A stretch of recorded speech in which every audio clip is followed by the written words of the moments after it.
சாமியே சரணமையப்பா. ஓம் சாமியே ஓம் சரணமையப்பா. சாமியே சரணமையப்பா. ஓம் சாமியே சரணமையப்பா. தண்ணி இருக்கிற சில்னஸ் காலெல்லாம் உரையுதப்பா. வரையுதப்பா, உடம்பெல்லாம் நடுங்குதப்பா. நடுங்குதப்பா. ஓம் சுவாமியே சரணமையப்பா. ஓம் சாமியே சரணமையப்பா. டேலேட் பண்ணிட்டு எப்படியா? பூஜைக்கு டைம் ஆகுது, சீக்கிரமா தண்ணியில முங்கு சாமி. நான் முங்கு சாமி இல்ல கன்னி சாமி. சாமி மெண்டல் சாமி, நீ முங்குன்னா தண்ணியில முழுகுன்னு அர்த்தம். அட குளிர்ந்து சாமி, சில்லுனுக்குது. நான் இது வரைக்கும் நான் வெஜ்ல பிளேட்ல சாப்பிட்டது கிடையாது, ஹீட்டர் இல்லாத வாட்டர்ல குளிச்சது கிடையாது. அப்ப நான் ஐயப்பன் பத்தனம் கிடையாது, மாலை போட்டதுக்கு அர்த்தமும் கிடையாது. சாமி சாமியே சரணமையப்பா. சரணமையப்பா. சாமி குளிர்ல கைப்பற்றிச்சு. இன்னும் 2 தடவை முங்கணும். முங்கு முங்கு சாமி.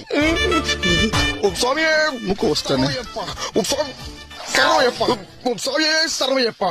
சாமி என்னால குளிர் முடியல, நீ மட்டும் எப்படி முழுகுற? அட சாமியா, என் பக்கத்துல வந்து குளியா, உனக்கு குளிரே தெரியாது. என்ன சாமி சொல்ற? இப்படி வந்து குளி. ஓம் சுவாமி. சாமி குளிரே குளிரல சாமி, தண்ணி சூடா இருக்குது. சூடா இருக்குதா? குளிரே தெரியல. சூடா இருக்குதா? தண்ணி சூடா இருக்கு சாமி. சாரி சாமி.